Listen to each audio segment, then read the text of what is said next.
so I'm also Nicole Lavoie, class of 2020. I'm also running for chair of academic affairs. As a precursor, I'll just say I have a sore throat, so I sound scared. So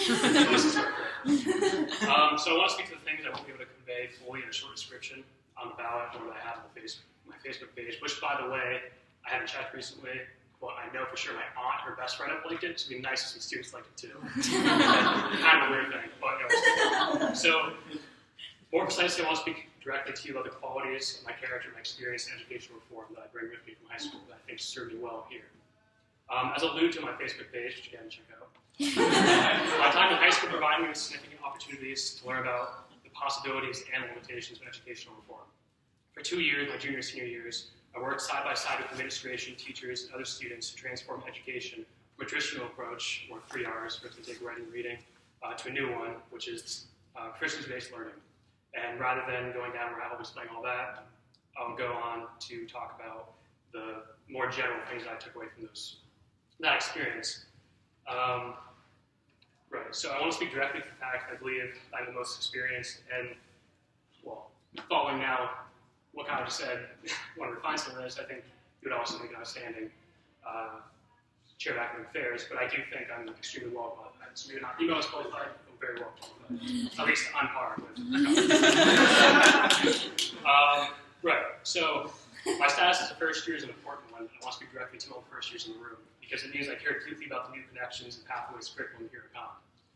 It means I will be able to participate in this curriculum, and this should matter a great deal to first years in this room and on campus, because I'll be able to stand alongside with you as this curriculum is developed and discovered more fully.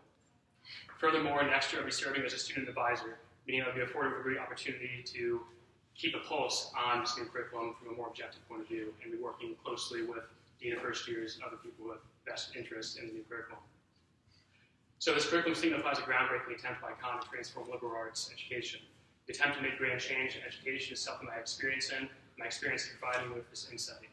That with the haste of trying to accomplish great things, it's far too easy for administration to lose sight of current education actions here on campus. I can give you my word, though, that I will work tirelessly to ensure that the present is loaded with educational opportunities, and the educational experience for first years will not be overlooked because energy is being committed to what might be in the future with the development of an entirely new curriculum. Having said all this, I stress I'm not simply a candidate for first years, but rather I'm a candidate for everyone at the school. My first year status is simply a distinction that cannot be overlooked, I don't think, particularly where we stand now with education moving forward. A point that I hope to stress above anything else is my primary objective is to make educational change and conversation as transparent as possible. So I've been speaking about my experience in education reform in high school, and one of these things, so in that transition from traditional learning to Christian-based learning, I was, along with administrators, I helped orchestrate the first all-school dialogue for my high school. So this brought together 800 kids in my high school. We held mini workshops for the entire school day to discuss educational changes from matters of relevancy in the classroom to teacher-student relationships. So this is something I hope to bring as a chair of academic affairs if I'm elected, more conversation among all involved. Because I think it's our education, so among all the constituents involved in campus, one of the primary vehicles I use is to enhance dialogue and surveys, which is another vehicle that I use. Right. So one of my aims is to find ways to enhance research opportunities for upperclassmen as well. It's time that Con harnesses, I think, full potential for students to provide more diverse and meaningful ways to facilitate research. Furthermore, I think it's critically important that we strengthen the quantitatively oriented departments on campus, such as the sciences and mathematics. So we compare our students for the demands of the 21st century. Having said all this, I now want to engage in a completely different topic, and that is the importance of being able to think in big picture terms in the position of educational leadership. So what my experience showed me in high school is that, of course, it's critically important to have ideas to be implemented right away, but I think anybody who's leading educational change has to have an idea of the big picture, so they can create a framework, overarching framework that influences the direction of the institution as a whole.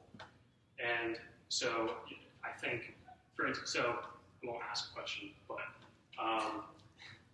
for me, anyways, my educational experience, I noticed that the majority of my classes, there seems to be a lot of one-sided conversation, which is great because you learn a lot of great things from a lot of great professors, but how do we go about ways to facilitate change in the classroom, teaching strategies, teaching